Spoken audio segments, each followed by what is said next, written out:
we'll just.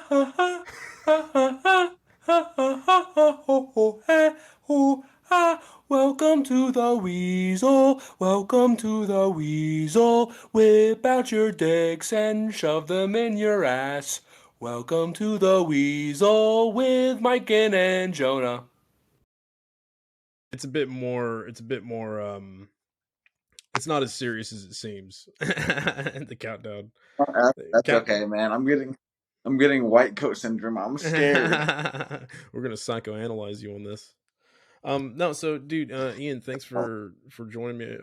Oh, are we using your real name? Yeah. Yeah, we're using your real name. Yeah, absolutely. No one can see my face really. The only thing I'm avoiding is the Russians. Their electronic warfare for foreigners is they find out your name, they find out what you look like, and then they use that and they can like drain your Apple billing account or they can drain your bank account, and it's like they can't really do anything. Like, what are they gonna do? Invade the United States? And like that would be a fucking huge mistake. And they're gonna come out my family of all families, like. No, that's a fuck up. But I mean, I'm living off of X amount of dollars from Alaska here, so it's like I got to be careful, because if they did drain my bank account, dude, I've got like 500 friends on Facebook and 500 followers on Instagram and like maybe 100 people on Twitter. Like, I don't have the viewer base to get donations to keep fighting here unless I have my. Yeah, no, very true. So how much is it costing you while you're over there, like in any given month? Are you because you're purchasing all your own stuff, hey? So for now, yes. Like the army owes me about 3,000 euros. Because I fought in Bakhmut for a month before they pulled me. They've deported me, but like average, I can live off of like 150 $200 in Ukraine. That'll fucking buy you a lot of food, room and board, especially if you like say you're with a unit or you're doing a volunteer thing and you have a place to stay, dude. So $100 is 4,000 grivna. Actually, it's 3,650 something grivna. But I can buy like a week's of groceries on like 600 grivna. Oh, right. Okay. So yeah, like $25 is gonna get you through most of your month almost, and then you can do like Airbnb is always like $10 a night or $5 a night or whatever, and it's really quality dependent though. Because if you want to stay somewhere that has hot water, if you're in the Mykolaiv, Kherson, or Chernivtsi region, there is no such thing as clean water or drinkable running water. Okay. Right? The water's fine, but it's fucking salt water. So like there's microwaves. Microwaves are a weird thing to come across. You'll get Wi-Fi in your apartment before you get a fucking microwave, and you're like, dude, I just want to fucking heat up food from yesterday. Like, nah, suck a dick, bro. So true. That's you're more likely to see internet than a microwave. Is that because they're like, was it that Starlink is everywhere, or is that that just one of them? So the first time that I ran into actual Starlink, was on the front, and I was like, what is this giant array thing sitting out in our front yard of our covert base? And it's like, oh, that's a Starlink. And I'm like the Elon Musk fucking Falcon X thing that they're like, shooting around the sky, and they're like, yeah, tak tochno, yes, exactly. And it's like, okay, cool. And they're even we got volunteer companies one of them that I worked for, they're sewing together they're basically ghillie suits for your Starlink, so they can't see them with the drone from the sky, because it really is. It's like really, really visible. It's a big white table. Oh, right, yeah. Oh, because everything Tesla's white, and it makes everything like that matte, shiny white, glossy and streamlined. Yeah, yeah, exactly. Yeah, right. What are they making the ghillie suits out of? Like proper ghillie suits, like a person would wear, or obviously massive? They're making them out of like old like knit sweaters, and then they just you take a little cloth about this long and you can loop it through, and the foliage that you're trying to represent will dictate how long your cloth is, but you run it through there with a little what's called a bolovka. It's a safety pin, right? There's actually the first word and my first nickname here because I was sewing ghillie nets for SSO trucks and stuff like that. Right. Um, and so it's like, yeah, you just loop it through there, do a little tie, or if you're doing a net, you go up 3 squares, over one, down 3 squares. It's like a little pattern or whatever. It's really easy. The problem with this though is like the laser cut stuff is way better because once it gets wet, and it will get fucking wet because it's negative 20 degrees, so it's fucking snowing all the time, Yeah. or condensation from the sun coming up because inevitably, even if it's cold, it'll fucking melt anything that's frozen. And then your net is fucking soaking wet, right?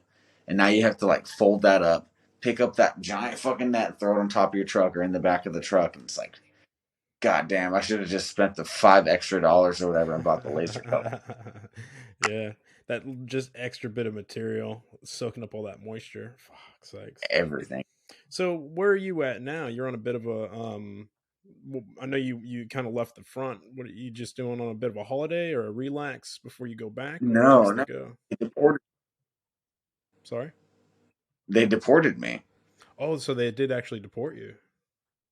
Like they didn't deport me. They give you like 6 days before you, or like before they charge you, like fine you or whatever, Okay. because your visa expired. Yeah. They give you a month after that to get the fuck out of the country before they come looking for you.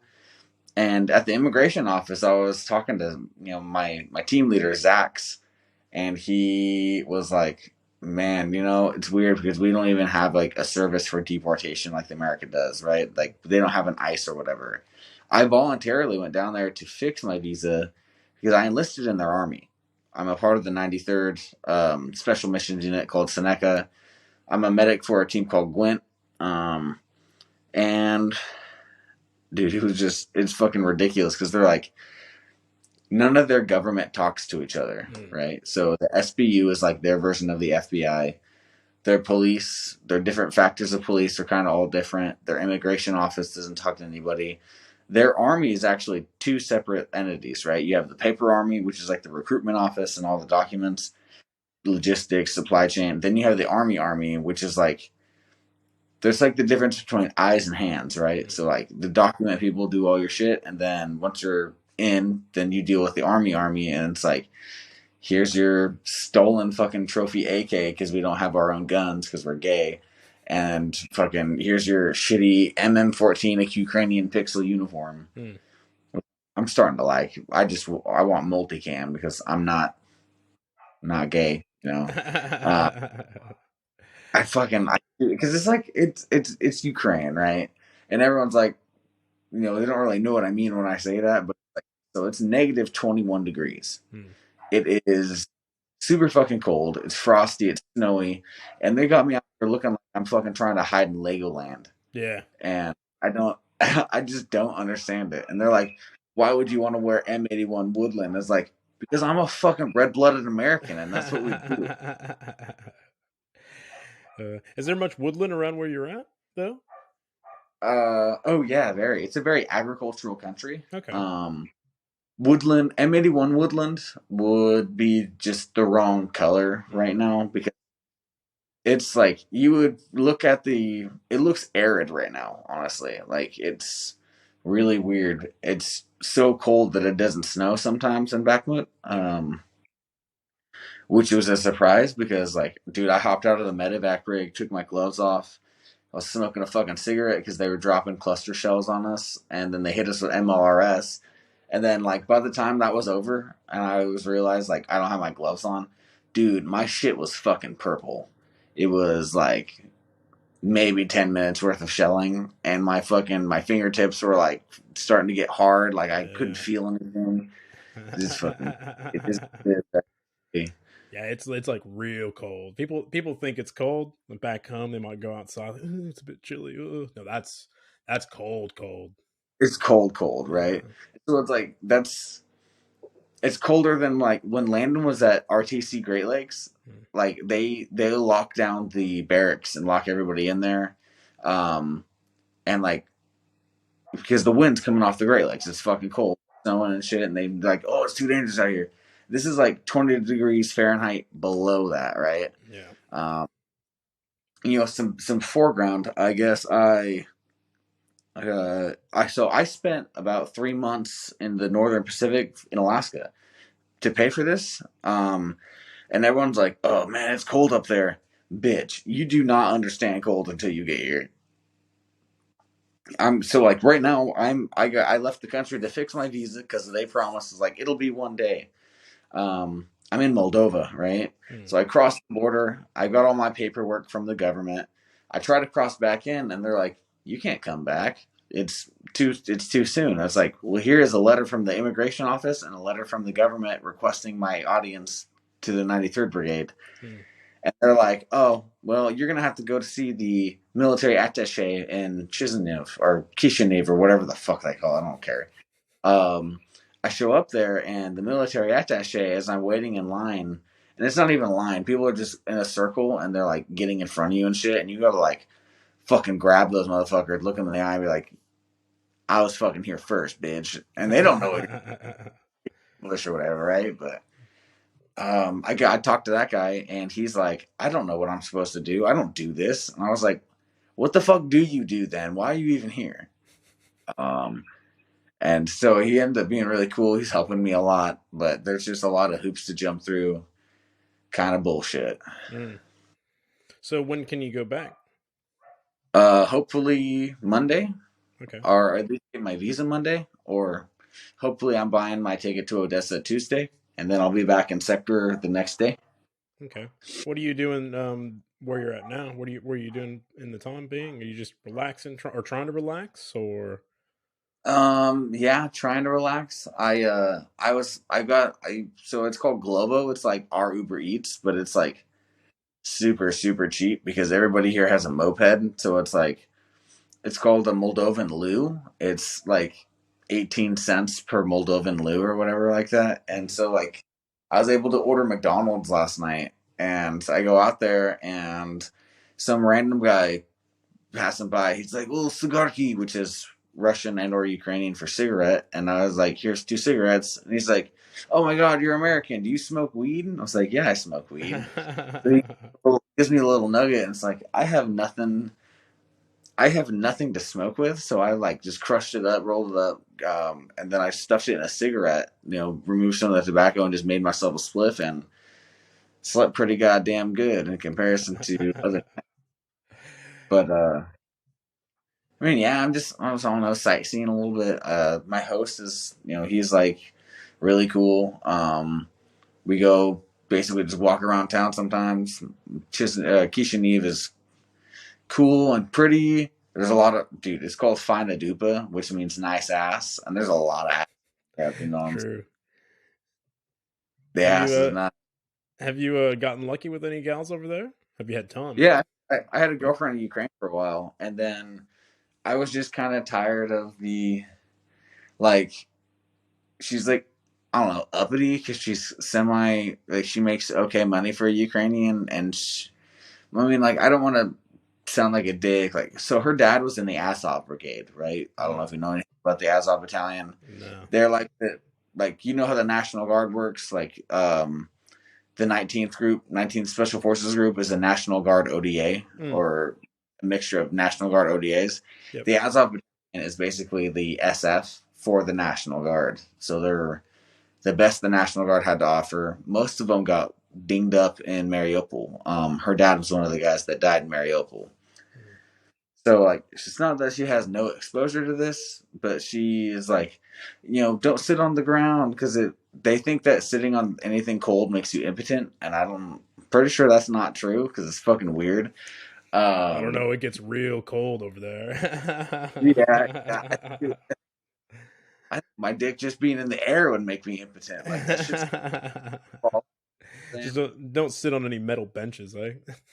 But I would give money to like what they call gypsies or beggars or things like that, or and every time I would do that, she would like try to make me wash my hands from touching their hands from handing them money, and it's like those are fucking people, and those especially are people from your country, and you need to knock that shit off. And then she was like, "But they're homeless," and I was like, "Well, my mom's fucking homeless. I used to be homeless. Like, what is your fucking issue? Like." It's dirty. It's gross. And I was like, well, you're gonna die of a disease because you have no immune system from not touching gypsy hands. So fuck you. It's like we just didn't work out. Imagine having that kind of an attitude in a war zone or near a Oh war yeah, zone. That's wild. it's very wild because I told her because she's always worried about getting her shoes muddy, and she would like have me carry her over puddles and shit like that. And finally, I looked at her. I was like, I don't mind doing it. It's not that. Like I'm more than willing to. She's not very big, so it was like maybe 120 pounds to pick up and put over a puddle. It's like not a big deal. But I looked at her. I was like, you want to join the army, and you're in an agricultural country where things grow out of dirt. Mm. And dirt everywhere because you live in a war zone and there's bombs fucking falling on your city, right? Like, bitch, it's fucking dirt. Get over it. And then There's it's mud, hard. all right. There's fucking Yeah, mud. If you can't handle it, I don't know what to tell you. It's I fucking do mud not. I everywhere. don't know because it's like it's everywhere, man. Everything is mud. uh, so you said you were having trouble sleeping. Is that, and you mentioned like because it's so quiet in Moldova at the moment. Dude, I mean, I'm not trying. Like, I was only so when I first got here, I was trying to join the Legion. That didn't happen because I don't have DD-214, and they were like, "Oh, like a bunch of British dudes came over and lied about their military service." And so it became a needed thing. You have to have documented military background. Hmm. No, I don't have that. I trained military and law enforcement, so they weren't willing to take what I really did have and could prove that I have.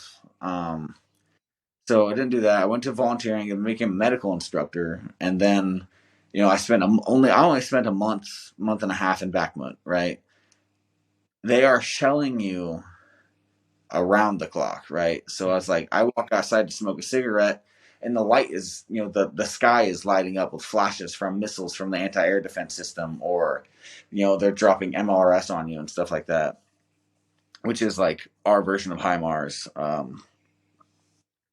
You just get kind of accustomed to it. Hmm. And the other thing that you learn is that they stop shelling you for one reason. They're going to make an offensive, Yeah. right? And I'm here and it's silent and there's nobody's screaming or there's no fucking cars blaring past me or there's no tanks running outside. There's no explosions and it's like really uncomfortable. You're kind of And I waiting. You're waiting. You're anticipating that attack, but all the I'm time. Yeah. in that door and I'm gonna fight him with everything that I have, right? Like, and the only thing I could bring to Moldova is fucking medical supplies. So I've got a blowout kit, I've got some light elements, charging supplies, shit like that. Everything that I could bring for CLS because it's like I can't I can't just carry everything with me here. So like all my gear, everything is in Bakhmut still. It's in Druskivska. Um, so it's like, yeah, it's just an eerie feeling. I think that's probably what most people consider transition when they come home. Like, not only is it the transition to social environment, but like for dudes that are like, in the 11 series or like the infantry, it's like they're literally not under explosive threat anymore. Like there's just nothing to really worry about except for getting shot by a mugger or hit by a car or something like that. And it's just not the same. It's not the same. No. Like I go in public here and I'm usually pretty quiet. I don't have anything to say. I don't speak fucking Ruski, you know what I'm saying? Like I barely speak Ukrainian. And it's really hard to like understand their the social vibe. Like, well, one, you should have fucking manners. Stop running into me in the fucking sidewalk. I'm bigger than you. These little motherfuckers in Moldova, I mean, they're teeny, bro. It's like they don't, you see an old lady on the sidewalk that's carrying a big bag, carry that fucking bag with her. They don't do that shit here. They don't open doors for people. They'll push you off the bus just to make room. It's like they're fucking. It's Europe, man. They're douchebags. I've heard that about Europe. But so, that. do you think it's gonna affect you worse when you get back home, or are you kind of cognizant on how you're gonna deal with it, or what's your plan? When do you plan on Honest, coming back? dude, I signed a contract for a year. But because of the deportation thing, my year doesn't start until next week once I finally get back in the country and start fighting again. Um, I don't, I don't know, man. Like I've done some shit. Like a lot of people think this is my first exposure to violence. It's not my first time gunfighting before. It's my first time legally gunfighting. Um, I don't, I don't, I don't think anybody is really like until after the fact, like, oh man, I'm fucked up in the head now. I just think it's gonna be like even going to Alaska, living on the boat, things weren't the same when I got home, and people were like, Ian, why are you awake at 3:45 in the morning? Because we pick up the fucking anchor every day, and if you're not there to pick up the anchor with captain, you're gonna lose your job, and there goes $40,000 that you've been working really fucking hard for, right? It's like, Yeah. I think that my transition will probably require a lot of weed, meditation, and my dogs. Man, I miss my fucking dogs. Oh, Um, fuck yeah. I learned how to make mescaline. And that's something like San Pedro cactus is something that they talk about. Like, I don't know, has something to do with like the synapses of the brain. And it kind of is just like a good thing to help you deal with shit, mentally. So like, I might experiment with some fucking mescaline. I'm growing, Keith and I are growing a cactus right now. And man, I haven't talked to him since I left. He was supposed to come here with me, and then nothing. So I mean, we say sebeda dore, which means everything should be okay. Everything should be fine, right? And then the counter question is like, even if the answer were yes, I'm gonna have a hard time adapting or transitioning. Who's gonna carry the boat, right? Like that fact aside, like it isn't gonna help, or it's not gonna get more people to come do this, and it's not something that's going to be able to be avoided regardless. Like somebody's got to do it, right? Yeah. Yeah, for sure. How were you received by the military when you first went over, first signed up and all that? Was it like they bring you in with like open arms, The hugs Ukrainian and army, cock touches, or was it like a little bit yeah, standoffish? the Ukrainian army was like, dude, you're the fucking shit. You're awesome. Teach our dudes med. Fucking here's this cool ass unit. Like go to this fucking special missions unit. You're gonna be badass. It's gonna be great and everything. They were right. The Legion was like, Ian, you're gay, go home. And I'm like, what the fuck? Like, I come over here, I have a plethora of pre-hospital care. I've got CQB, night vision, night vision structure assessment, no light, low light, TAC nav, land nav, small unit tactics, vehicle CQBs, SAVEC. I've got 100 hours of recorded force on force. Like I've been trained with 275 RTT Marines, fucking first group guys, civilians, law enforcement, special weapons and tactics. Like, I am like their wet dream, and I'm like coming over here willing to do it for free, and they're like, yeah, fucking see you later, kid. And I Fuck was like, off. yeah, I'm Sisyphus. I'll push that rock up the hill for the rest of my life if I have to. And finally, when I met somebody through my girlfriend in Mykolaiv, who is like he's in like the volunteer army. It's really weird. He helps people get PVS 14s, and he helps people like he got optics for my AK and stuff like that. Help me get a uniform, help me get some soft armor for my vest. But I met him. He's like, "You're gonna like my friend Polyglot," and I was like, "That's a weird fucking name." He's like, "It's not his real name." Took a chance, went up to Kyiv for an interview, and it was like an army base, and I was like, "Dude, this is fucking weird." I had to get sponsored on and shit, so I was like, which isn't really. It's not like what we do in the United States. When you get sponsored on, somebody just comes get you, and they like walk you through the front gate, and like, dude, I went in there with a joint in my ear, and a weed grinder in my backpack, and a knife in my pocket, and like all this other shit. And there's like no metal detectors, nothing like that. It's fucking bad, dude. It's almost embarrassing. It's very, very unprofessional army. Definitely not what I'm used to. I'm used to Camp Lejeune and Camp Pendleton, and yeah, where it's like very strict and fucking. like if you don't have a cat card, and then you get into like the secondary gate, and they're like, "All right, show us your butthole, or you're not getting on a base." That's exactly what it felt like, Lejeune. It wasn't the same as Pendleton, I didn't think, but like Lejeune was fucking They're renowned Dude, for it. Landon hated Lejeune. I loved Lejeune, dude. There was this barbecue place right off base called Three Daughters, something like that. Oh. And I love that barbecue place, man. They're little fucking what are they called? God damn, it's like little hush puppies. Their hush puppies were fried in shrimp. So every time you bite one, they're like, "Is there fucking shrimp up in this bitch?" And they're like, "No," but it fucking tastes. That sounds fucking dank, So what's the food you miss the most if you had to pick one? Food. Oh man, spicy food. True, they don't have spice over there. They got spice. It's just not spice. Like not. They don't use peppers and jalapenos, and they don't warm things. They think mayonnaise has a kick, And they're like, what? Ooh, I was like, spicy. it was meat, cheese, and mayonnaise. I was like, what the fuck is wrong with you, dude?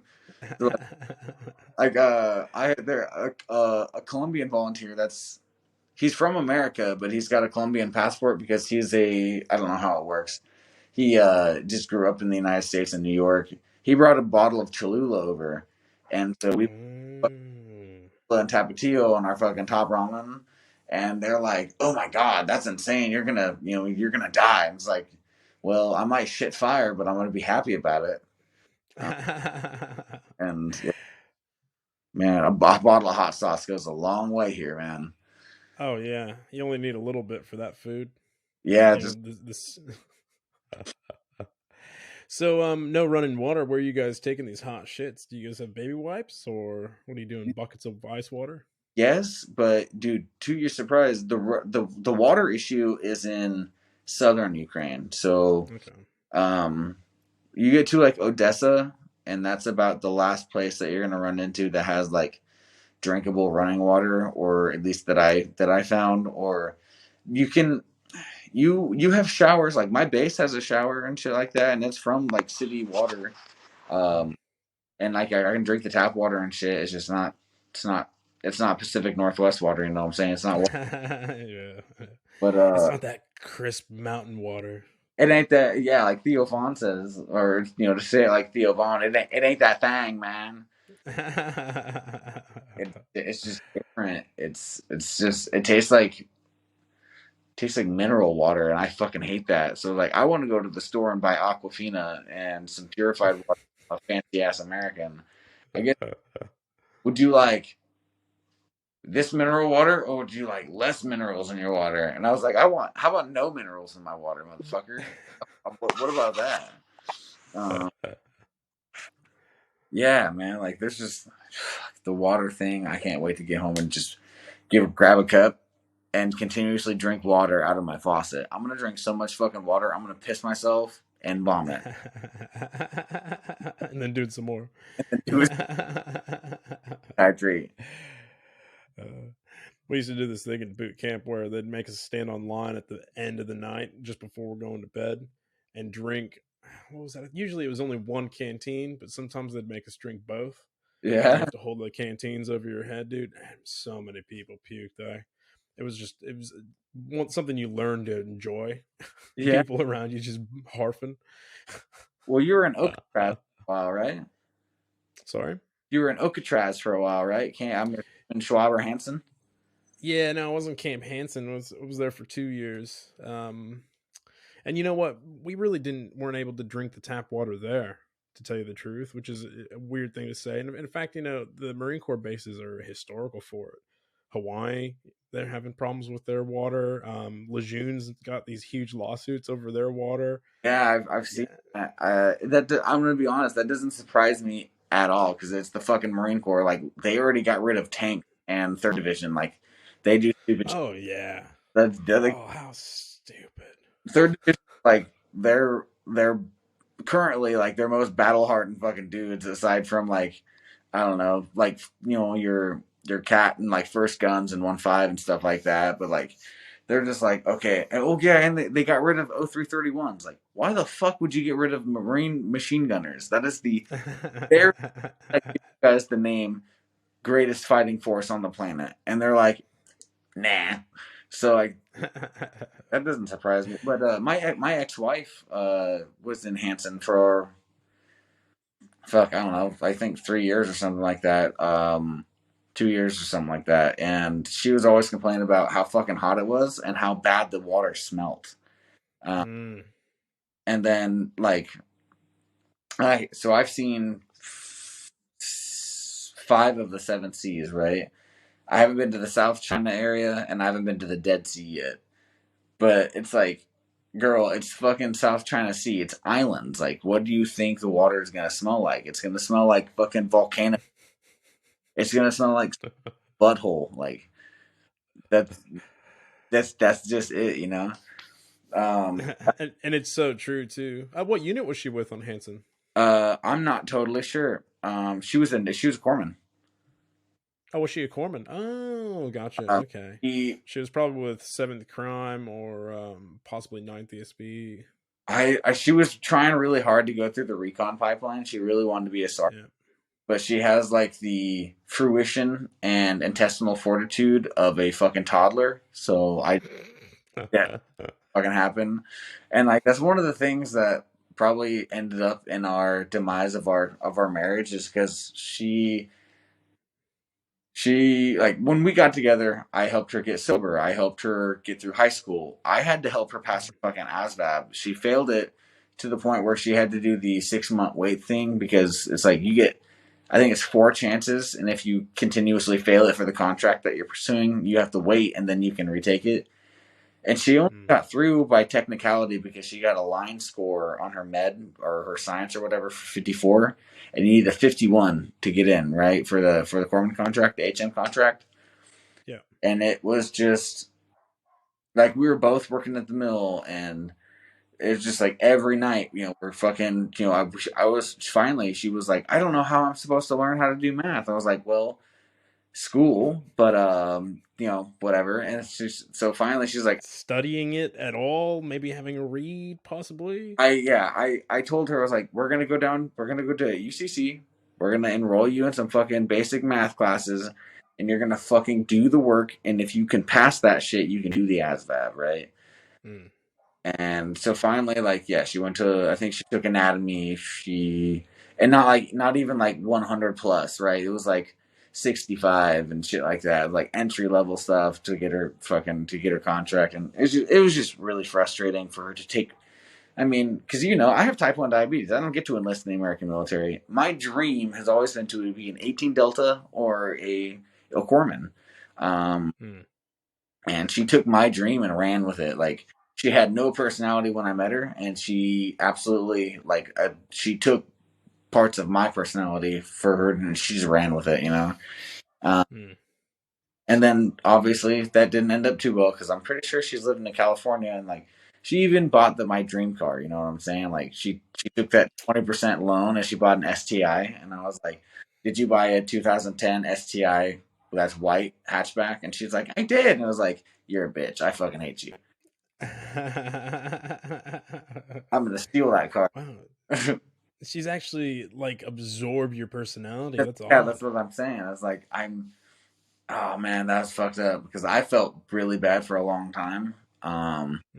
Especially because like, I don't know, man. I don't know how personal I'm allowed to get on this, but like, it fucked me up enough because she was like calling me fat and all that, like all these giving me all these reasons why she doesn't want to be with me anymore and for to get a divorce. So I started taking HGH and going to the gym and shit, and like I went from like 178-ish to like 205 at like 8% fat, and just kind of like turned myself into it was pretty weird for a while. Like the OnlyFans thing is like I was just huge. I was beautiful, you know what I'm saying? So like that's an entire very rough patch of my life. Actually, do you remember the last time I saw you? You came over to my house. We were frying on acid, and Will over.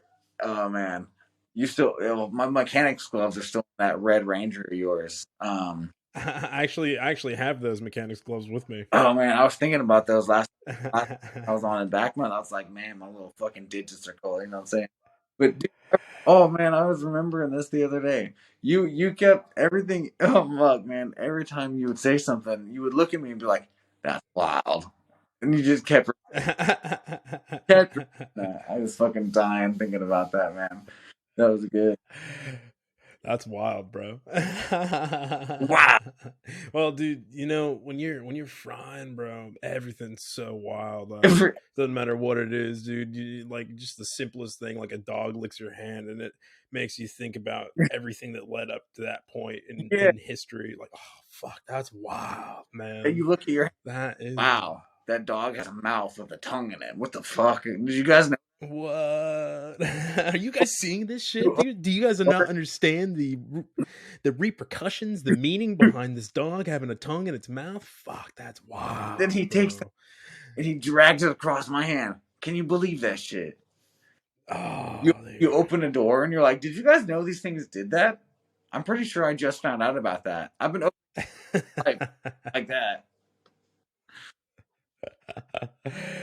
Dude, oh man, I miss those days. Oh yeah. So I didn't realize. So you were married then? I was filling out my.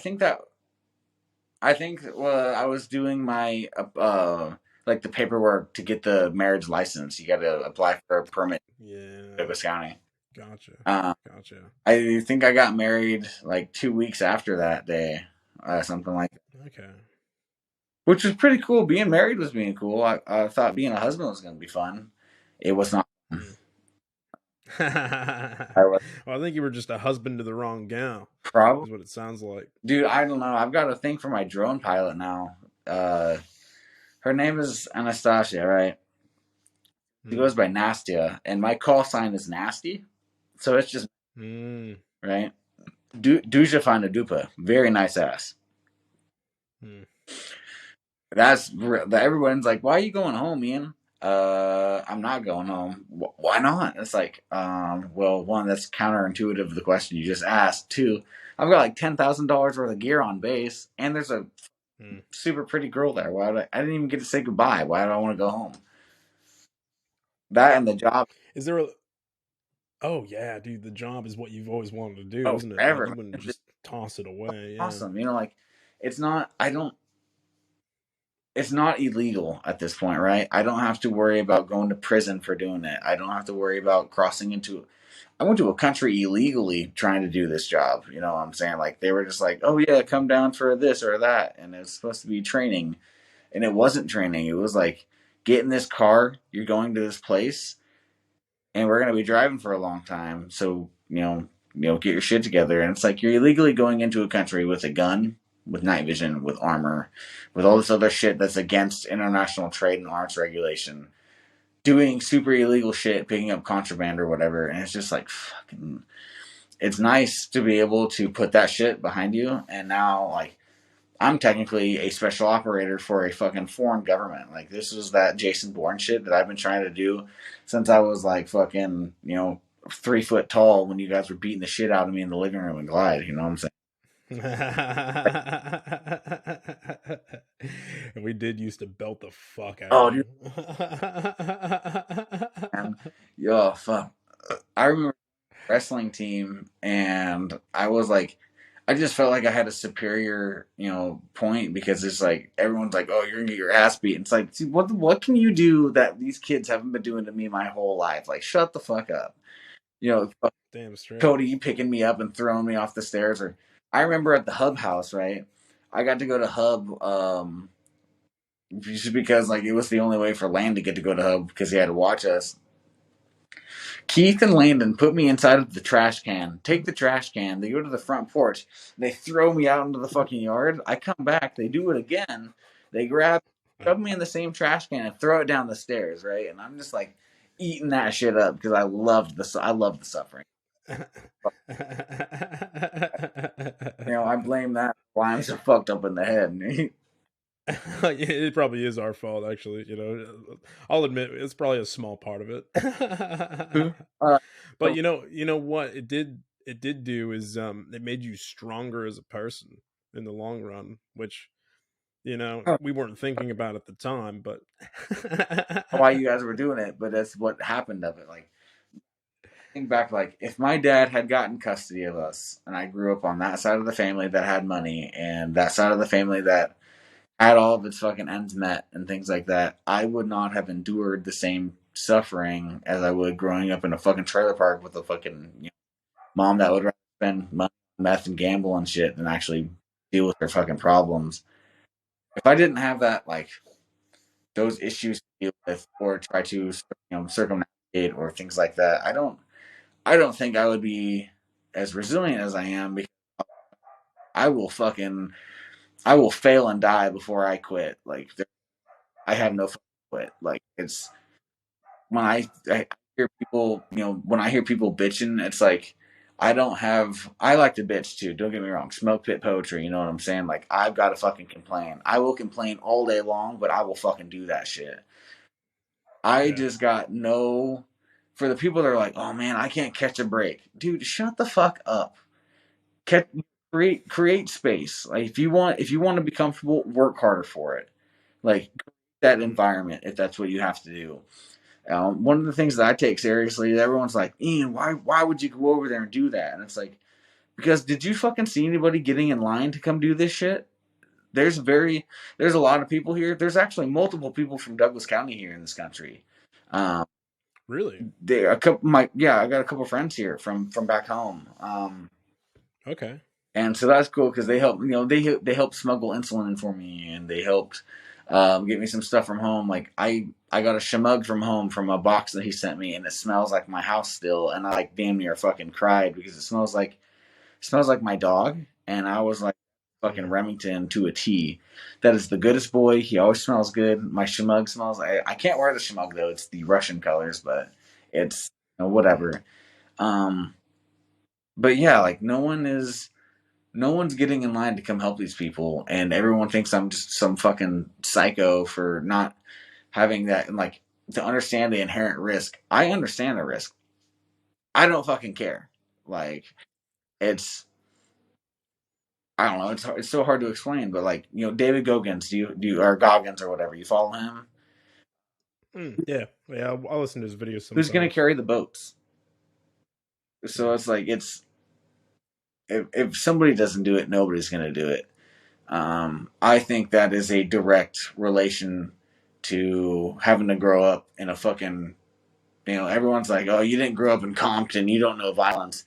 Bro, try growing up in a trailer park where everybody has like sells meth and is competitive about it. Like, shit is violent. People fight over dumb shit. There's violence everywhere. It's the United States. We're not a clean country. Like, it's a lot of money. That's it. We're just rich. Yeah, not everybody. In fact, a majority of people ain't nowadays. Well, fucking, if you took a homeless person here, would be living pretty good. Yeah, right. So they make $100 a month. There are some people here that work in the medical industry that are only making like $250 a month, and that's still like 10,000 grivna or whatever. It's not bad. Not a bad life. An apartment here is like 2,500 grivna, right? Right. So not a studio apartment with running water, electricity, gas, all that shit, and it's not bad living here. I was thinking about doing the expat thing here. Especially because my dad's on fixed income, right? And he really wants to come here because, like, he still has a drinking problem. And he can drink so much here. So like, he gets like $2,500, $2,700 a month. He would get like over 100,000 grivna, right? In comparison. So if he could get a citizenship or an extended visa or whatever, he could come here. He could buy land. He could build a house on that land and get schwammered every day of his life and still have money left over, right? Yeah, and so it's like, it's very appealing, especially because I come over here and he's like, what are you living on? Do you need help with money? And it's like, I always need help with money, Dad, but it's very cheap to eat here. The expensive thing, like I said, is board, just Airbnbs. So there's that.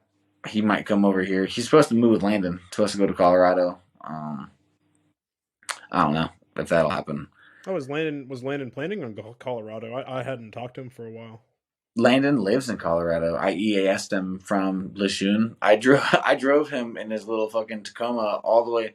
So he goes to sleep in like right before the Virginia border, right? We're going north to go across. And he wakes up in Kansas, and he's like, "How the fuck did we get here?" And I was like, "I drove, dumbass. What the fuck do you think?" Because I'm just like, I guess my sister calls it being a road dog. I'm just like a fucking I take traveling insanely seriously, and I love that shit. So I was just like, it's a snowstorm. It's the middle of the winter, so it's like West Virginia got really cold. I've never seen snow pile up that fast. In like 25 minutes, there was like probably 6 or 7 inches of snow. But Damn. Landon's got like the new hubs and like the new running gear on his Tacoma. I think it's a 616. And it's really good. So I was doing like 70, 75 miles an hour the whole time. I was just fucking going, dude. And so, yeah, he wakes up in Kansas and he's like just totally awestruck. He's like, I don't even fucking know how we got here. We just crossed 6 states and wasn't even awake, you know? Yeah. I was fucking just stopping to get gas. And I was like getting out of the car really quietly, getting coffee, getting back in the car. Like, I was vaping, so I didn't even have to open the window to smoke. I was just fucking getting my deep. Man, Yeah. that was a very fun trip. That sounds good. That sounds fun. What part of Colorado did you say he was in? Delta. He's in Delta. Delta. Okay. How Yeah, long has he lived there? But is he still married or yeah. He just had a kid, dude. did he really? Yeah, he had Ryan Wednesday Burdette. Wow. Yeah, I'll have to dude. message him, dude. Cute. Oh, he's adorable, man. Adorable. Madison's having her kid next month. Oh, righto. No kidding. Um, I think she's gonna name him Quincy. Um, I still don't have a family because I'm a fucking failure. Dude, no, nothing failure about it, bro. Yeah, Yeah. you've got a really important role as the uncle, anyways. You Oh, dude, know. people are like, oh, they don't understand that. It's like my whole life, I've always wanted to be the cool uncle, and Yeah. like Land's like, no, fuck you, I'm gonna be the cool dad. And it's like, I don't know if you know this, Landon, but I'm way fucking cooler than you, and you should like. I was the first kid in the family to have night vision. I was the first kid in the family to do a bajillion things, right? And like it became a regular, normal thing for me. And so it's like, let me hand Ryan my armor. Let me give her my helmet. Let me give her my night vision. I'll build a carbine for her. I will take her to school and beat the shit out of anybody she wants hurt. I will I'll fucking take her at the age of 7 like a Spartan, and I will teach her how to hunt and fight and kill and shit. And like I will take her for a year. Just give me that kid. And she sent me a picture of her for smiling for the first time. It hits different because everybody can think like, oh yeah, of course you're gonna love it. It's awesome. It's fake your family or whatever. I was gonna fucking cry when I saw that shit, dude. Because I still have. He had the kid we worked in Alaska together actually. And me, Landon, and Kate were all on the same boat for the last half of my season. And right after he got home, like he had the kid on the boat while we were up there. And then he gets back and starts raising the kid and shit. And I wanted to go visit. I just didn't really have the money and the time to throw $500 down on a ticket to go see him for a couple of days and get a hotel and shit because he has a small house. Like it just wasn't cards. So yeah, I'm stoked to get to meet them when I get home. And most importantly, my fucking dogs. Man. I keep mentioning that. Dude, I don't think there's a doubt about it how important those dogs are. I mean, Oh is that one of the things you think about when you're just having a real shit day? You start thinking about your dogs. Or do yeah. you compartmentalize a bit? I would say that is my compartmentalization. People are like, "Oh man, this sucks," and it's just like, dude, it doesn't suck. Like it's just what it is. Like it's gonna get worse, way worse before it gets worse. You know, I'm like it's like I talk about liking a bitch, but it's also like I feel like the only dude there other than team leader and Modi that's able to tell the guys like, dude, suck it the fuck up. Charlie, Mike, let's go. Right, Sally. Um, yeah, I think the first case where I was really like, I took a step back and was thinking about like compartmentalization. One of our dudes got shot in the head. Um, and it was, you can see fragments. The round on his shalom, his helmet, he had an obscore fast, and it turned it into, like, you've seen Kevlar helmets. Obviously, they're hard and rigid, and they look painted and stuff. It turned it back into fabric. It hit him in the head so fucking hard. It turned it into fabric on his head. Wow. And you know it was one of the armor piercing rounds from the 5.45. I think it's called 7N33, which is like depleted fucking plutonium or whatever. It's like a Sabo round, but like 4.545. So it's just really fast, and it hit him in the fucking NVG mount and just turned his fucking helmet into fragments and paper, right? And so he was like, "Oh, this guy's fucking dead," right? He gets up and he walks himself into the fucking medevac rig, and he's like, "Man, I'm kind of nauseous. My head hurts." And I was like, "Fuck yeah, your head hurts, buddy. I'm gonna give you want any water or something?" And like when I was medevacing him, getting him to the CCP, to the field hospital, he was just like, I mean, sitting there, like basically sitting up in the back of my rig, because it's like a really souped up Nissan Pathfinder. I was treating him in an actual ambulance, and then they were taking that ambulance because they had a couple of urgents and a couple of surgicals. They had to pick those guys up out of a BMP. A non-armored BMP is what we use for like direct extraction. Well, he gets out of that, gets into the Pathfinder. He's like propped up on his arms, and he's just like falling asleep right there. I'm like, dude, no. Like, hey, chill. Like, let me get you something to drink. Let me get you something to snack on. Like, whatever's gonna keep you awake. We got another 10 minutes to get to the fucking hospital. And so I'm sitting there thinking, like, dude, I had met him the day before. Really cool. Gives me a cigarette. He's like, where, like, he was, I think it's like, yeah, he was like asking Yaze, which is like, where are you from, basically, right? And he was like, oh, you're American, and he's really cool. He's a Georgian. Georgia is actually technically a Russian ally, but half of them were like, fuck this place. They came down here and they have the Russian Legion or the Georgian Legion, and some of them are enlisting. I mean, he's just really fucking cool. Made friends with the guy. The thing that stuck out about this whole thing is like he's like an 11 Bravo to the max. This guy is insane. So he carries an AK-74, but he carries RPK mags aside for the stuff on his vest. So he's got this recon rig and this harness with like 15 RPK mags, right? So these oversized fucking mags. Then on the back of that, he's got the 10 strap for a 40 mic blank for his M203. Oh shit! And he's just like carrying like 200 pounds worth of ammo and fucking explosives.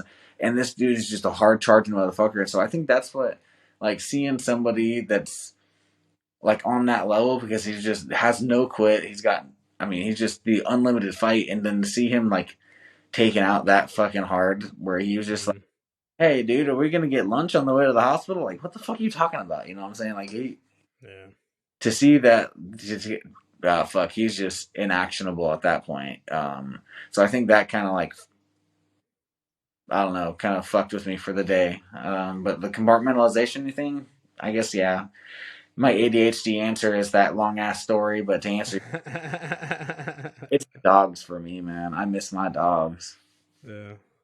So did that guy make it? Did he make it? Yeah, I got him to the hospital. Yeah. Most of the bleeding that he had was superficial. I was checking for what's called ICPs, which is like your like elevated internal cranial pressures and things like that from having a sealed brain bleed, or from, I mean, fuck, the guy literally took 7,000 pounds of pressure to his fucking nugget. Like there's there. It hit him in the helmet so hard, it spun his helmet on his head after turning into fucking paper, basically. The strap broke his nose, right? So like past his nose and bent his and so he's just like spewing blood from the face. There's little cuts and shit all over. I think he got hit with some spalling because there was like some bleeding around the upper shoulder and stuff. One of the things that you have to worry about is these guys, it's not like the US. They have not been fighting for the last forever, right? The United States has been in a war they've been in a war at least every 5 years for 20 years or longer since its creation. Basically since Vietnam, yeah. Yeah, Korea, I would say. I mean, we went from straight into Korea pretty much, and then we went. true. Let's hang out for like 10 years. Then we started to like do the whole Bay of Pigs, Vietnam bullshit and all that, and like the arms crisis. And then we like even really early got into Afghanistan. We lasted in Afghanistan longer than the fucking Russians did. 25 years longer than the Russians did, right? And it's like, oh, what makes you think America's so good? Because we've been fucking fighting this whole goddamn time. There's a reason that every country in the world wants our developmental group, combat applications group. They want our MARSOC. They want our special operations to deal with their problems because they're doing it that fucking long. It's like we're the doctor of warfare, right? And so they're always, what makes you think you guys are so good? Because it's like Bane, dude. We were born in it. Like, what do you want me to? Trying to stroke my. You're a country that like hasn't been in warfare for, I don't know, a long time.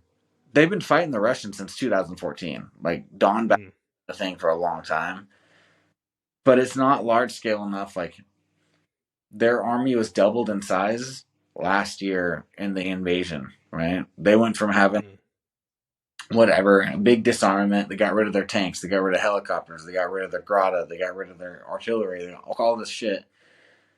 And then all of a sudden, dude, like they don't even have basic training anymore. They have a shortage. Wow. They have a shortage of ammo. Like I was lucky to get an AK.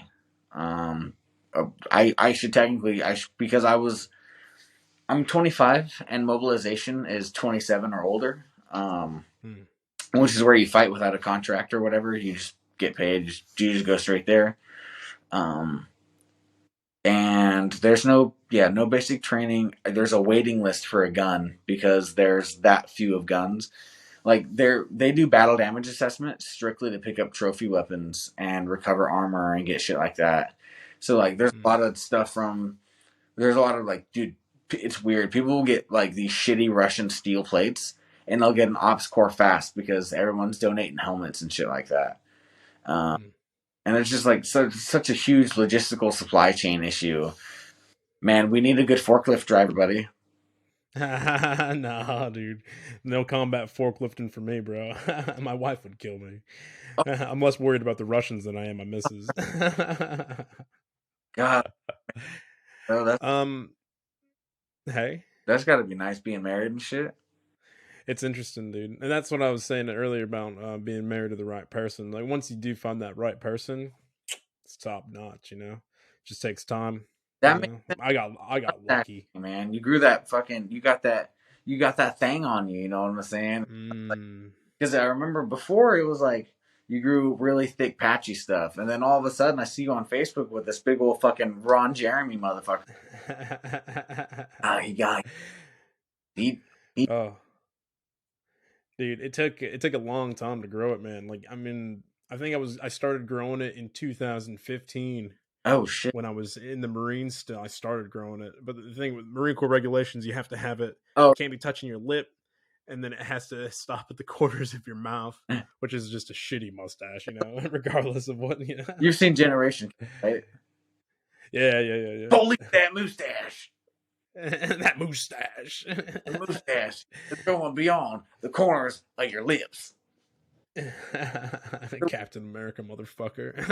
Where's that at? Like, where you in Australia? Yeah, so I'm living in Australia still. I live near a city called Brisbane, which is the capital city of Queensland. Okay. Semi-tropical where I'm at. It's not super tropical. It's hot as fuck here, though. In comparison, though, for sure. Yeah, spiders like the size of my hand that eat mice and shit. They're just everywhere. Yeah, there's spiders everywhere. The ones that big aren't where I'm at, so to speak, but it's almost worse because the smaller ones are, and they're everywhere. It's it's like the little ones that I don't like because I can't keep my eyes on them. Exactly. They sneak around, scuttle. It's like there was one that went across the top of my desk the other day when I was in here on the computer. I'm like, oh, fuck you. And then it was gone. Dude. So I was just like, oh, just fucking, you leave me alone. I'll leave you alone. Hell. We got an understanding. No. Hell no. I just don't do that shit. You know, like you had originally invited me down there and I was like, yeah, to the place with all the spiders, you dumbass. You think I'm going to come down there? Yeah, I'll get, I hate that shit. It's like, I'll make you a flamethrower, dude. It'll be all right. well, I'm thinking about coming down there anyway, and I was gonna try to like use you as a some meet an old friend and a place to stay because I want to go. I want to eat coconut crabs, dude. I want to go catch some fucking crabs. And I heard that is it Adeline or Accolane or something like that? It's a town on the coast. Apparently they've got Adelaide. yeah, apparently they have really big coconut crabs or something like that. Massive, yeah, massive. I'm that seafood eating motherfucker, you know what I'm saying? So if you wanted to come visit, it's actually pretty easy. Although I don't know how it will work coming from the Ukraine or Moldova or wherever it is you'd be coming directly from. But as far as the visa, all you have to do is apply for a 6-month visa, and then you can come and go in the country as many times as you want in that 6 months. I'm pretty sure. And then yeah, you can use me as a reference so that you can actually start in where I'm at and then fly to like Adelaide where the coconut crabs are. You could go up north where the mud crabs are as well. Are they? I think you'd like mud crabs. They good? Oh, they're fucking good. Yeah, they're buttery, bro. Oh damn, dude. They're buttery without the butter, dude. They're fucking. Oh man, you get a nice mud crab. Oh, they're nice. It's like because it's nice. Dude, I did the commercial crabbing thing as well as Sam.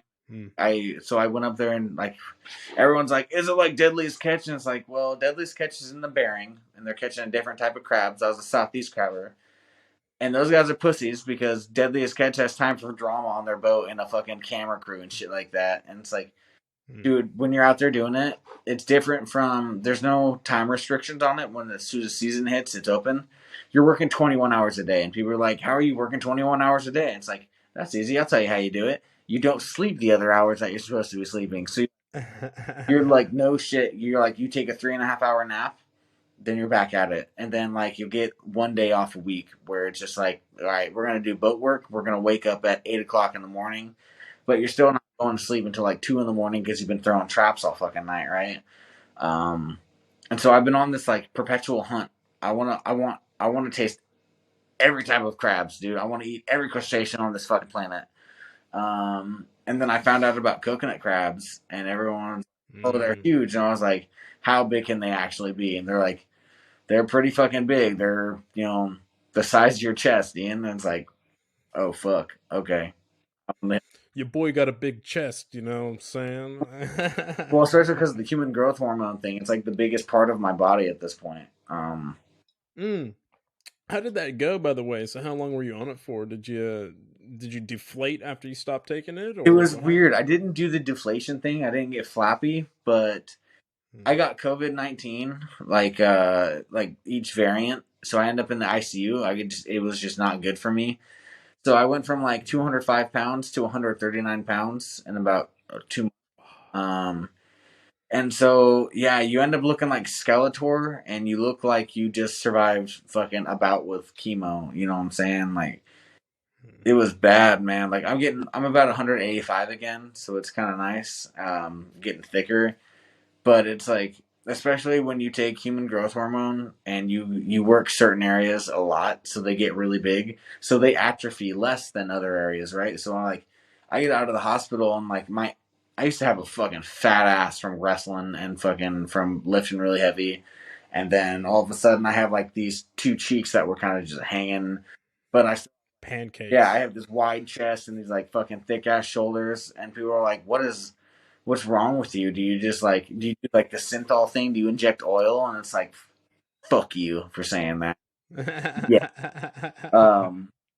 So yeah, it was just really bad. Like the whole starving thing is like, I would not wish that upon anyone. I wouldn't wish that upon these Russian cuckolds out here, dude. Like, it's fucking, that starving shit is miserable, man.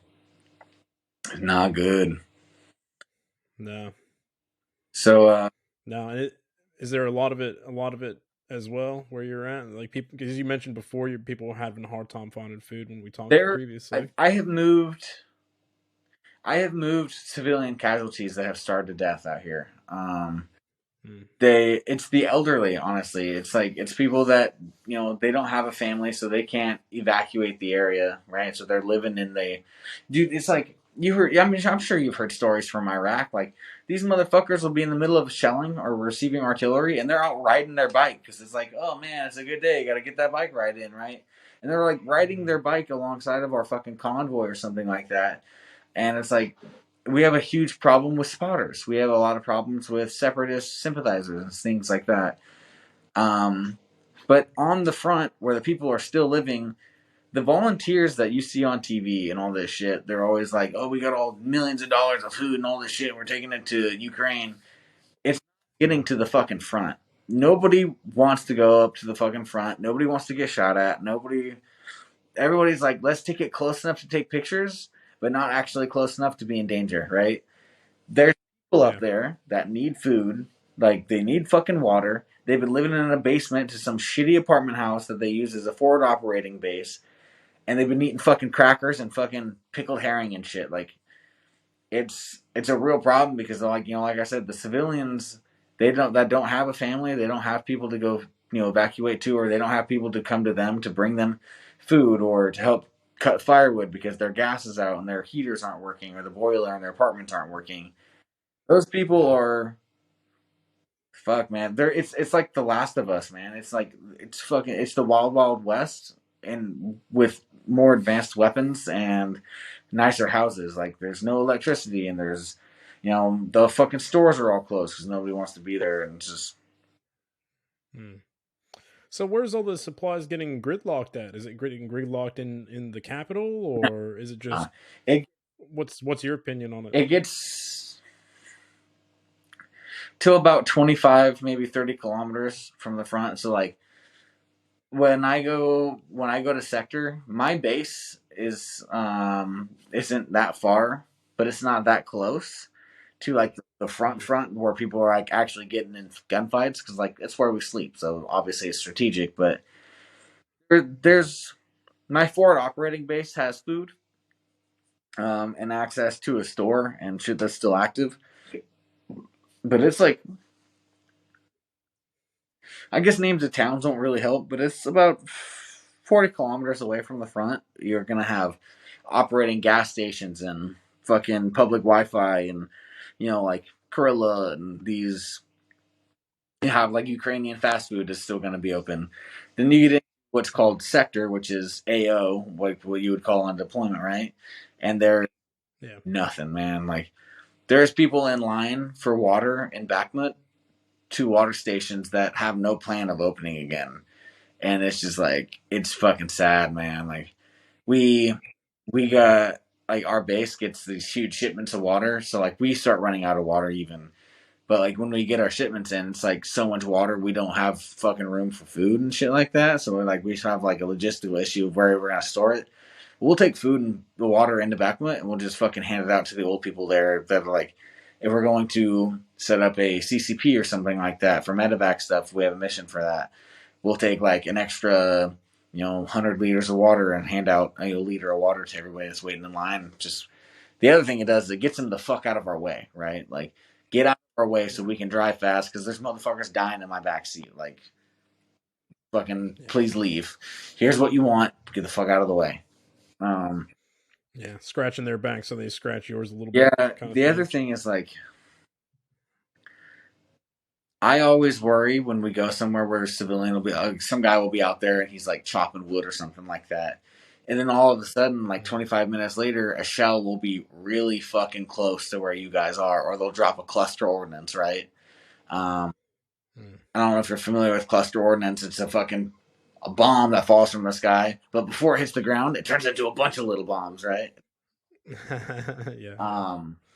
And so it's like, is that motherfucker spotting? Like, because they have cell phones. Like, my cell phone still works in sector. I have to put it on airplane mode, otherwise the magnetic interference and the geomagnetic thing, like, they can fucking see, hey, there's somebody there, and that's an American. Why is there a Bakhmut, right? Obviously, that's a fucking troop movement, so they're going to drop a bomb on that spot and hopefully get as many people as possible. That shit happens, and I just immediately want to turn around and it's like, fucking, was that you, motherfucker? Like, I don't trust them, you know what I'm saying? Because, like, half the people that are still in Bakhmut are under the impression that it's like, it's Donbass. Welcome to fucking Donetsk, Donbassia, dude. Like, they're like, this is Russia. This is good. This is good for the Russians belong here. We belong to Russia. And then the other, like, dude, this is Ukraine. We speak Ukrainian. This is fucking bullshit. Like, they're just caught in a war, right? The other guys, they really do. They really sympathize with those motherfuckers, and they will do anything to help and do collaboration shit. And it's like, that shit's for the birds, dude. Like, fuck you, homie. Yeah, that's really, it's like Forrest Gump. That's all I really got to say about that. So, yeah, dude. Just I have no sympathy for those sympathizers. No. Especially like, dude, we lost a naval special warfare operator a couple weeks ago. We lost a bunch of dudes from North American Rescue. There's a bunch of 0311s that got dinged up out here that started taking CLS and became medics. Fuck, dude. There's a lot of people that got hurt out here or dead for free trying to help these people, and they just don't give a fuck, man. And it's a little infuriating. It's like even the paperwork thing that I'm going through right now. Like, I was fighting a war for this country free of charge. I came here and wrote a blank check for these motherfuckers, and they're like, hey, thanks for your service. By the way, get the fuck out of our country for a little bit. So it's just it's just dumb. I just don't understand it. They're begging for help, and they're begging for guns, and they want tanks, and they want all this shit, and they want these people to show up, and they want to come help. Make it feasible. Make it a viable option. Yeah. Because I can call my friends and be like, hey, you guys want to come fight? And they can come over and come fight. But they're going to get treated like garbage by the government. And it's like, decide what you guys want. Decide do you want people that are good at fighting to come fight? Or do you want to just get guns and shit like that? Do you want people to donate money? Ask for money. Because we got lots of money. We'll just totally avoid, like, if you want fighters, dude, stop the fucking visa bullshit. Stop the whole... Like, they'll even, if you, depending on case, they'll turn you around at the border when you're entering because you're, oh, I'm coming here to join the Legion. Oh, that's weird. We're not allowed to let you do that. So fucking have fun. Go back to Poland. It's just ridiculous, dude. It's embarrassing. And then not even, like, my pet peeve is, like, the discipline thing. So we're, like, there's no basic training. So these guys they don't wake up and make their bed. They don't fucking knock before they enter doors, or they don't there's no standing at attention. Debrief, right? So there's a unit muster every night called an errata. And these guys are like sitting down, and their fucking uniforms are zipped open and shit, and they're just fucking smoking and joking the whole time. They're vaping while captain's talking. They're fucking, they're eating, and they're fucking talking to their friends and shit like that in the back. And it's like, dude, shut the fuck up. Captain and Sergeant are they're debriefing us right now. They're telling us about the mission tomorrow. Like, my room, I was running med room for a while. They brought me in. They're like, help organize this shit, make a English translation for everything. So I'm doing all this shit on computers that I'm not good at, and helping organize stuff and moving boxes and getting the med room ready for essentially a mini hospital, or a fix-it room for the guys that are sick on base, right? Captain, and which is polyglot, and then Lebich, which is essentially my operations sergeant. He's now our staff sergeant. They live right across the hall from me, right? People are coming to my room. Yep. They're smoking cigarettes and medical. They're wearing their fucking boots in there, getting mud everywhere. So I'm like mopping 15 times a fucking day. Finally, essentially, I think he's like our lieutenant. They're smoking weed in my room and shit like that, right? And it's like, oh yeah, it's totally normal. It's called bonka. So Kariti bonka, smoking weed, right? So like, I didn't turn it down. I'm doing it. I'm seeing fucked up shit. I'm just anything to help me sleep, right? So it's fucking, yeah, I'll take a bonka. And Captain knows about it. Everybody, my operations sergeant now, he smokes. It doesn't really matter. It's like not even, it's overlooked, right? Which is kind of cool. But at the same time, people are like, they come into my house or my hallway at like 1 o'clock in the morning, screaming and yelling jokes and fucking screaming piss dids, which means fuck. And it's like, dude, shut the fuck up. Captain is right there. Like, once you come into my room, whatever. Like, I don't care if you're loud or whatever. What happens behind closed doors, it's kind of like our policy. But when you're in the hallway, shut the fuck up Friday. Because if you wake him up and make him angry, I'm going to have to deal with that because I live next to him. So be quiet, right? Welcome to the Yeah. barracks, bitch. My LT was like coming around and he was like asking, it was almost like Generation Kill. And he's like, this is your time to gripe, like this is your chance to get something off your chest. And I was basically in the same spot. I was like, sir, I don't think that you really want to hear what I have to say. And he's like, no, I absolutely want to hear what you have to say. I think it's important, right? And it's like, I don't know what TV you've been watching or what seminar that you were a part of that made you want to come around and ask people. But he's just like, like tell me what I can do better. And I was like, first of all, take your fucking shoes off in my room when you come in. And he was like, excuse me? And I was like, when you walk into that room, behind that door, I am God. And you need to take your fucking shoes off and quit smoking weed in my fucking room. And so he gets really mad about all these things that I'm saying. And he's like, well, wait till Captain hears about the way you talk to me, right? And after he would just like gave me permission to say whatever, Captain comes out of his room and he's like, no, I heard all of it. He's right. And quit smoking weed with our junior enlisted, and fucking slams his door. And it was like the most hard. And I was like, fuck yes. Because I was so worried that they were going to kick me out for being insubordinate, for talking shit to my, my fucking, the officer, right? It's really weird too, because they have like a very, very weird definitive line between O and E. And so it's like, it's almost like they're all Mustangs, right? It's almost like they have an OCS and things like that, but the majority of them go through enlisted rank until they're accepted into the officers program of some sort, or they have, people that go through military high school and automatically become officers, or they have people that finish college and have a degree and become officers. But the majority of them, like the majority of the brass in my unit, fought in Kharkiv, or they fought in Kraken, or the Donetsk airport. The airport was fucking horrible. So if you merely survived the airport, you were probably a captain or some sort of, like you're probably in brigade command or something like that, because those guys, fuck, that shit was bad. Yeah, so that's like why I've got a lot of respect for my captain. Polyglot is like, even after the airport, continued to serve and fight, and like, I don't know, like a year ago, ran over a landmine, blew his fucking vehicle to shit, and so he's like, he has to wear like a back brace and shit like that to walk around now, and he's just a hard charging motherfucker. My first couple of missions were basically to be his PSD and his personal medic as we're bouncing around to forward advanced team, or like, we go to forward recon teams, we go to antenna relay teams. It's called Rosvidka, it means recon. So we go down to the like Rosvidka teams, and it's like, so you're probably familiar with battle damage assessment, right? So like, we do our battle damage assessment with a drone. Yeah, righto. Okay.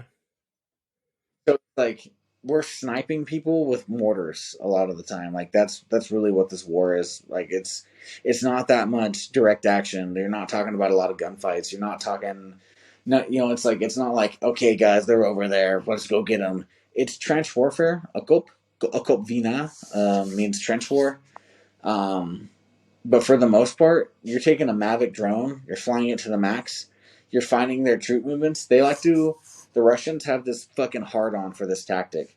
They take, so like, you get a squad, which is like 12 dudes, right? You get 4 fire teams out of that. That's how we do it.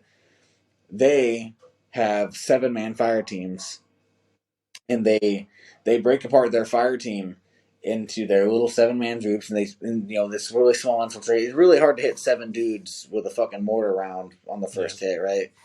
But they send in their groups of 7, right, until they get to a spot, and they cluster up, and like, you get 21, maybe you'll get like, fucking 28 dudes all there, and then we drop a bomb on them, and then it's like, they're just throwing bodies into the fucking fire.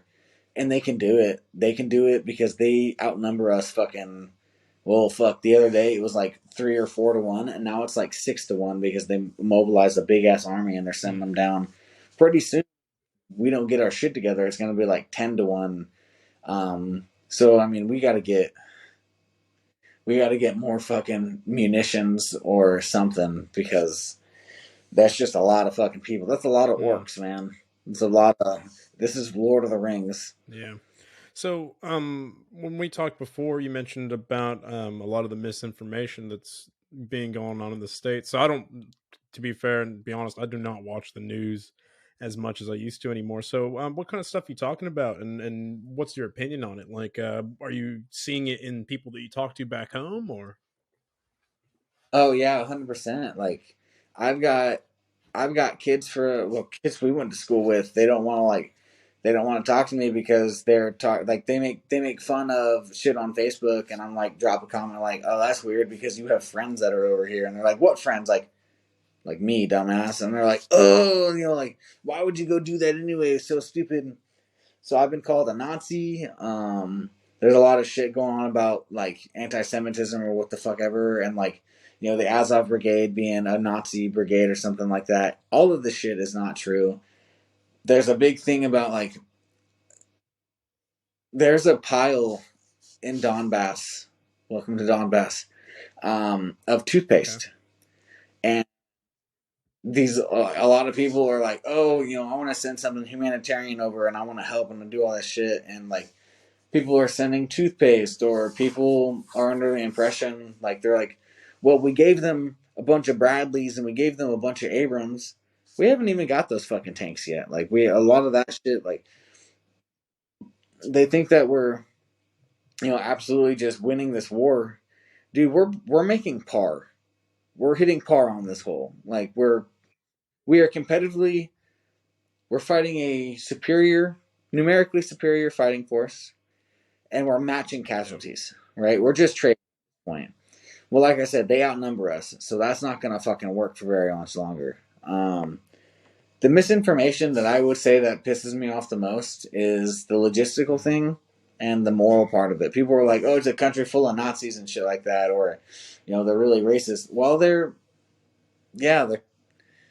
when it comes to like, they're just white people, So it's like they're a country that doesn't really have like exposure to like cultural ethnicity and things like that. So they like use the N word and shit like that, and they think it's totally normal because they don't have people of that color in that country. And so like, while that shit is true, man, they're just people, like, it's no different. Readjusting it, set back here. Like, it's it's just things like that. Like, even I hit up a church. I'm like, hey, do you guys want to sponsor a backpack for me or something like that, or can I ask the members for monetary and like physical donations? And they're like, oh, we don't support war. And I was like, dude, do you remember the Bible? Like, it's full of fucking. You know what I'm saying? Like, God asked you to kill all the fucking Philistines because they lived by the Aegean Sea. Are you fucking kidding me? All kinds of shit like that. And then there's this comedian, Comedy Central, that did the whole Nazi thing again to me. And he's like, "You're over there helping the Nazis and shit like that," like out of random because I shared one of his posts. I guess he looked at my Instagram. And I'm just like, where did you hear that? And he's like, I have friends that are from Ukraine. I was like, well, apparently not, because none of that shit's accurate. Like, there was a big faction of ultra nationalists, but they're mostly dead. And they were fighting before the invasion, right? So I mean, that's a lot of shit. Nothing that I can really nitpick individually.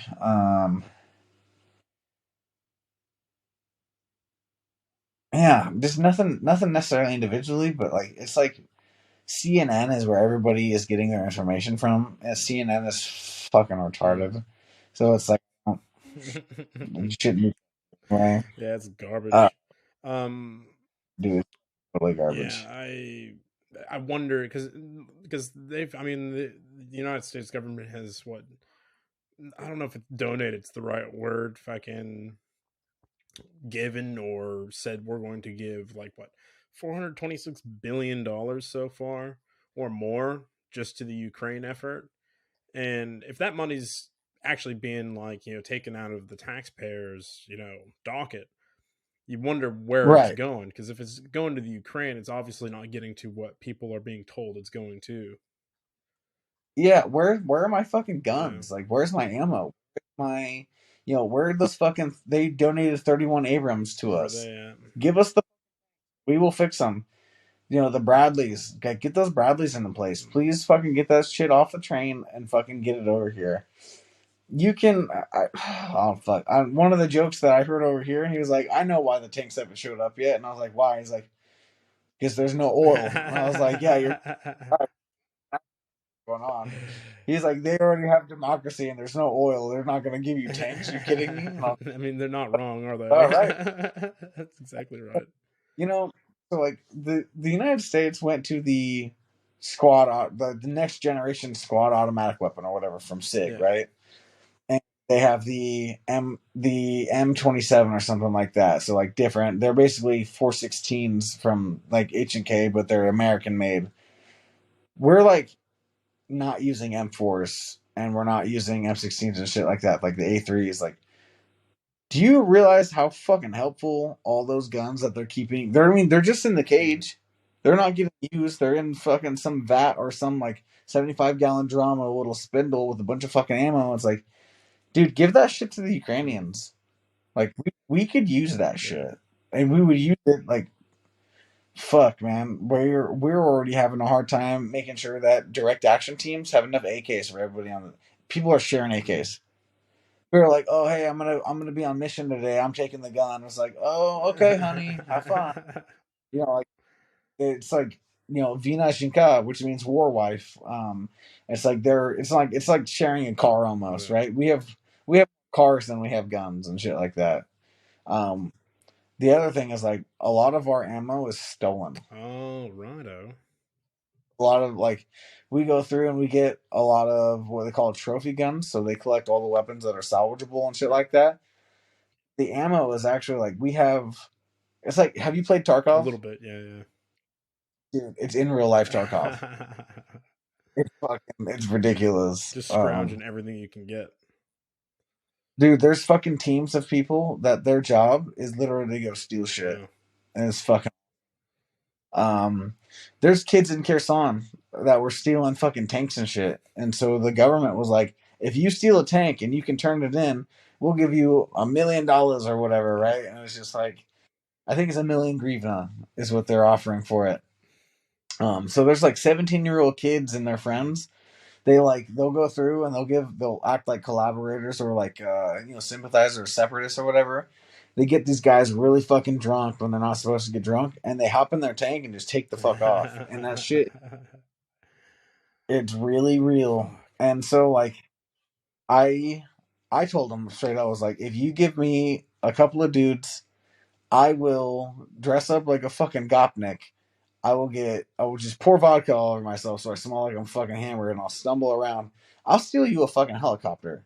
You think I fucking won't? You think I give a shit about my life? I will MI-28 fly it home.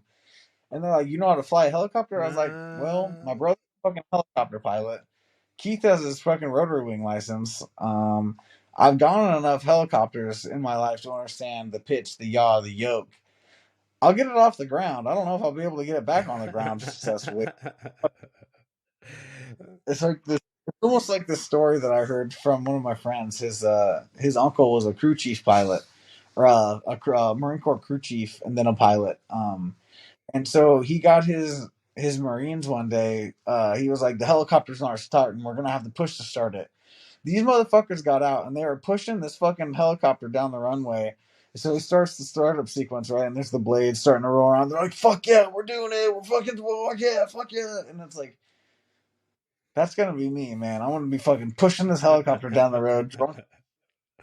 Fucking, yeah, Slovenia. It's fucking long destination, you know what I'm saying? And meanwhile, they're like, man, this kid, this is awesome. He comes to this country and he's Ukrainian now. He's just a fucking, an unindigenous Ukrainian. And in reality, dude, I just want to steal a helicopter with my friends. Just doing hood rat shit with your hood rat friends, my friend. I'm just going to do hood rat shit, you know what I'm saying? That motherfucking thing on me. I've got to get going soon. But one thing I wanted to ask you, two things actually I wanted to ask you. what is it that you've learned? What's something significant that you've learned in your time over there? Man, Whether it's about yourself or the people around you, the people you used to know. I would say like personal reflection, not stroking my ego. Learn credit to give yourself, or learn to give yourself credit for what you think you are before you have the necessary proof. Um, Fuck, dude, pretty good at my job, and this is my first time being like in a formal army, like in an actual Mm, war, like this World War III. You know what I'm saying? nice. I would say don't trust the news, don't trust the media because they're telling you shit that's just not the case over Yeah. here. Uh, to just love the people around you. That's it. Like everybody's worthwhile. That's I don't mean to sound like a fucking What a little a gay boy, hip. dude. Oh my Yeah, god. like you get over here and you see the kids that are suffering, and you just I don't know. I see Madison every time I look at these kids. So I would say perseverance. I have definitely learned how to deal with absolutely nothing and be happy about it. Um, and violence, really good at violence now. A lot better than it was before, and everyone's like, "Man, that's that motherfucker, right?" But well, man, I'll cut you free. I'm gonna go take a shower while I've got running hot water. And fuck, dude, there's a McDonald's here, so I may go to Go get him some McDonald's. McDonald's, bro. That sounds fucking dope. But good luck. Thanks for having me, dude. I know it's probably an odd, abstract request, No, or not at all, some. dude. And if we can work it in, we'll do it again. We'll do it again soon. That's Oh yeah, great. absolutely, man. When I get back to sector, I might, if you're cool with it, I might have a Ukrainian on with me or something like that, and you can talk to him about his experience. I don't know if you're cool with it, but like I don't know if you post this or whatever, if I could share my Venmo or something to help raise some funds for my team. I don't know how many followers you got or I don't have a anything lot of like that, followers. Yeah, I can plug your Venmo. What's your Venmo? but let me hold on. I gotta swipe up and check. Uh, it is Ian Burdett at Ian Burdett, Ian Dash Burdett. Super super complex, man. Very secret squirrel hiding shit. I was just gonna say, if you need me to, or if it would help, I could send you a screenshot of the QR code or whatever. I don't know how QR codes work. I don't know how to scan them. I So don't know how to scan them when they're on uh, my phone. It's very complicated. I don't know how people do it. It's I, weird. I I It don't doesn't make any sense. Like when you open your like when they share their Snapchat QR codes. Like that's great. How do I yeah, use that? for me, right? I did that. I did that to Landon, and Landon was like, "I don't know how to send you money." I was like, "Well, it's a QR code. Just scan it." And he was like, "How do I scan the fucking thing when I can't scan what's on my screen? You dumb bitch." I was like, "Okay, all right, Landon, you Fair got me. enough. I'm a dumb bitch." No, that's all right. Yeah, I'll plug your Venmo. Is there anything else you wanted to tell everybody? Is there anything if we could find a way to send you a care package? Is there anything you want specifically? Oh God, fuck! Please send root Mm. beer because they don't have it. Please send drink powders and hot sauce. And if you have access to North American Rescue medical supplies or H&H or anything that we use like COTC approved, we will take any of that shit because these guys are like showing up like, Ian, is this a good tourniquet? And I look at it and it's like from China and it's falling Mm. apart and it's just like, no, it's not. And so like I gave him one of my cat tourniquets. I came over with a lot of medical supplies of my own. I spent like $2,000 on CLS Mm. equipment. A lot of it got stolen on the train. They thought it was like electronics when they picked it up. Yeah. They took the wrong bag. Um, so like we have a lot of medical supplies as the military, but we do not like. There's just not a lot to go around. So like I'm having to, the guys that are on recon teams and things like that that are still considered direct action because they're going to the front. Mm. I'm taking their shit and I'm repurposing it to assault teams or giving it to like the mortar team or like taker crews and shit. Yeah. So like, yeah, medical supplies is cool. I don't need band-aids. We have lots of band-aids. No toothpaste. But yeah, no toothpaste. You get what I'm saying, like, oh man, this war is hell, man. You know what I wish I could do right now? Brush my teeth. Like, get that shit's for the birds. Get the fuck out of here with that, you know. But yeah, no, like things like that. I'm still working out a mailing address or how to get international mail. Okay. So if you're serious about that, you'll be the first that I tell. I've got a couple other people that also want to send me things like stickers and stuff like that. That's kind of like personal promotion of their art, whatever. But it'd be cool to have some stickers from some friends. I'll just send you some cigarettes and some medical equipment. How's that sound? Oh fuck, dude! Like American Lucky Strikes instead of like the Lucky Strikes from over here. That'd be fucking sick. Right. Okay. But it sounds like you go to, man. I'll keep it loose. Enjoy the heat while you're in Australia. I will. No, I'll keep in fucking dogs. Yeah, no, I'll enjoy the heat for you a little bit extra. I love you heaps, dude. You should fuck up. You enjoy those dogs, you bitch. Those fucking dogs. They're not my dogs. I love you heaps, dude. I'm just gonna hit the stop record button, so don't hang up yet. But thank you for joining me on this. Appreciate it, and hopefully everybody listening, watch out for that mailing list on QR code, and we'll see if we can help you out a bit. That'd be fucking dope, man. And then next time I'll try to interview in sector and I'll get some other people's opinions, other people to weigh in with you if you want. Yeah, for sure. I'd like to hear their outlook on it. For the Weasel, the Weasel family or whatever. Oh yeah, get them on there, dude. See if they even like listen to the thing. It's not a very I don't know. It's not probably like best war podcast to listen to while you're in war, but it's a laugh or two anyway. Well, it's fucking cool because it's ran by an American vet that has experience with the American military. This shit is not that far. But well, man, fair following these. I'll catch you on the flip side. Fair winds, follow seas, brother. Love you. I'll talk to you soon. See you soon.